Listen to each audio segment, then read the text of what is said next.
ஆண்டவரும் உலக ரட்சகருமாகிய இயேசு கிறிஸ்துவின் இனிய நாமத்தில் யாவருக்கும் என் அன்பின் வாழ்த்துக்கள். நாங்கள் எந்த அளவு பற்று மாறாதவர்களாகவும், அதாவது உண்மை உள்ளவர்களாகவும், நீதி உள்ளவர்களாகவும், குற்றமற்றவர்களாகவும் நடந்து கொண்டோம். 1 தெசலோனிக்கர் 2:10. தெளிலாள், அப்சலோம், யூதாஸ், காரியோத்து இவர்கள் 3 பேருக்கும் என்ன ஒரு ஒற்றுமை இருக்கிறது? இவர்கள் 3 பேருமே நம்பிக்கை துரோகிகள். தெளிலாள் தன்னை உயிருக்குயிராய் நேசித்த சிம்சோனுக்கு வஞ்சகம் செய்தாள். அப்சலோம் தன்னை பெற்றெடுத்த தகப்பன் தாவீது ராஜாவின் சிம்மாசனத்தை தட்டி பறிக்க முயற்சி செய்தான். யூதாஸ் தன்னுடைய தலைவர் கிறிஸ்து இயேசுவை காட்டி கொடுத்தான். இவர்களுடைய நம்பிக்கை துரோக செயல்களால் மற்றவர்களுக்கு ஏற்பட்ட வலியும் வேதனையும் எத்துணை. இன்றைய சமுதாயத்தில் நம்பிக்கை துரோகம் சர்வ சாதாரணமாகிவிட்டது என்கிறார் நவீன எழுத்தாளர் ஒருவர். அதை குறித்து நாம் ஆச்சரியப்பட தேவையில்லை. ஏனென்றால் இந்த சகாப்தத்தின் இறுதி கட்டத்துக்கான அடையாளத்தை இயேசு கொடுத்த போது பலர் ஒருவரையொருவர் காட்டி கொடுப்பார்கள், அதாவது நம்பிக்கை துரோகம் செய்வார்கள் என்று சொன்னார். மத்தேயு 24:3-10. நம்பிக்கை துரோகம் செய்வது அல்லது காட்டி கொடுப்பது என்பது எதிரியின் கையில் ஒருவரை வஞ்சகமாய் பிடித்து கொடுப்பதை குறிக்கிறது. இது போன்ற நம்பிக்கை துரோக செயல்களை பார்க்கும்போது நாம் கடைசி நாட்களில் வாழ்கிறோம் என்பது உறுதியாகிறது. இந்த காலகட்டத்தில் மக்கள் நம்பிக்கை துரோகிகளாக காட்டி கொடுக்கிறவர்களாக இருப்பார்கள் என பவுல் அன்றே சொன்னார். 2 தீமோத்தேயு 3:1-2-4. எழுத்தாளர்களும் திரைக்கதை ஆசிரியர்களும் தங்கள் புத்தகங்களிலும் சினிமாக்களிலும் நம்பிக்கை துரோகத்தை மக்கள் ரசிக்கும் விதத்தில் சுவைப்பட சித்தரிக்கிறார்கள். ஆனால் நிஜ வாழ்வில் நம்பிக்கை துரோகம் காட்டி கொடுப்பது போன்ற ஈன செயல்கள் துக்கங்களையும் துயரங்களையுமே தருகின்றன. உண்மையை சொன்னால் இப்படிப்பட்ட செயல்கள் கடைசி நாட்களுக்கான ஒரு அடையாளம். கடந்த காலத்தில் நம்பிக்கை துரோகிகளாக இருந்தவர்களை பற்றிய பைபிள் பதிவுகள். முதலாவதாக வஞ்சக வலை விரித்த தெளிலாளை பற்றி பார்ப்போம். சிம்சோன் அவள் மீது அளவுக்கு மீறிய அன்பு கொண்டிருந்தார். அதே சமயம் கடவுளுடைய மக்கள் சார்பாக பெலிஸ்தியருக்கு எதிராக போரிட தீர்மானமாய் இருந்தார். சிம்சோன் மீது தெளிலாள் வைத்திருந்த உண்மையான அன்பு அல்ல என்பதை பெலிஸ்தியரின் 5 அதிபதிகள் ஒருவேளை அறிந்திருக்கலாம். அதனால் தெளிலாள் மூலம் சிம்சோனின் பலத்துக்கு என்ன காரணம் என்பதை தெரிந்து கொண்டு அவரை தீர்த்து கட்ட நினைத்தார்கள். அவள் தீர்த்து கட்ட நினைத்த போது அதற்கு லஞ்சமாக தெளிலாளுக்கு ஒரு பெரிய தொகையை கொடுக்க முன் வந்தார்கள். பேராசை பிடித்த அந்த பாதகியும் அதற்கு சம்மதித்தாள். சிம்சோனிடமிருந்து அந்த ரகசியத்தை தெரிந்து கொள்ள முயற்சி செய்து 3 முறை தோற்று போனாள். இருந்தாலும் அவள் தன் வார்த்தைகளால் ஒவ்வொரு நாளும் அவரை நச்சரித்து தொந்தரவு செய்தாள். பாவம் சிம்சோன் உயிர் போகும் அளவுக்கு வருத்தமுற்றார்.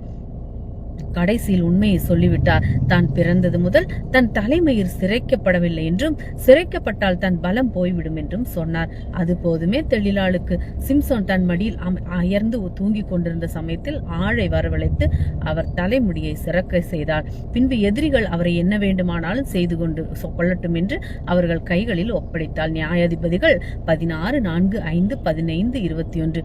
எவ்வளவு கேவலமாக நடந்து கொண்டாள் இந்த நெஞ்செழுத்தக்காரி! தன்னை உயிராய் நேசித்த ஒருவரையே காட்டி கொடுத்ததற்கு காரணம் பேராசை. இரண்டாவதாக குள்ளநரி குணம் படைத்த அப்சலோமை பார்ப்போம்.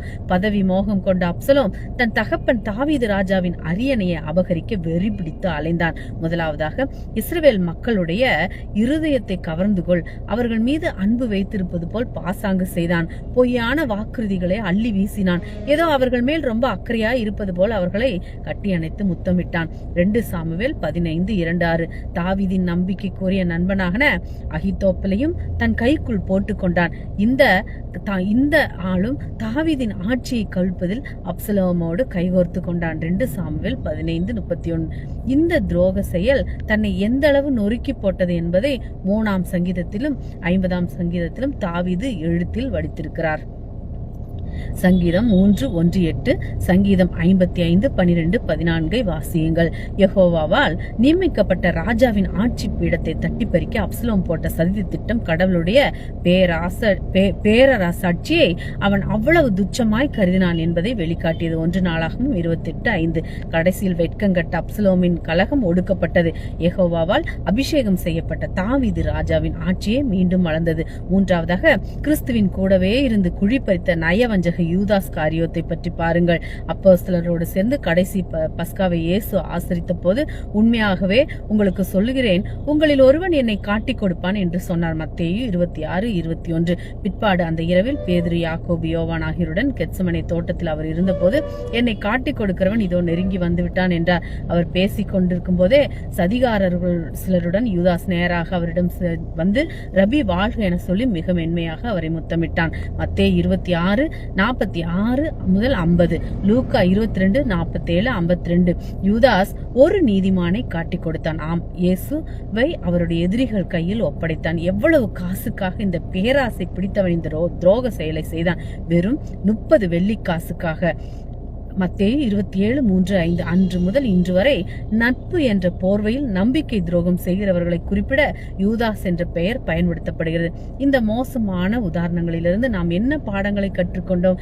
யெகோவாவால் நியமிக்கப்பட்டவர்களுக்கு விரோதமாக துரோகம் செய்ததால் அப்சலோம், யூதாஸ் இருவருமே கேவலமான முடிவை சந்தித்தார்கள்.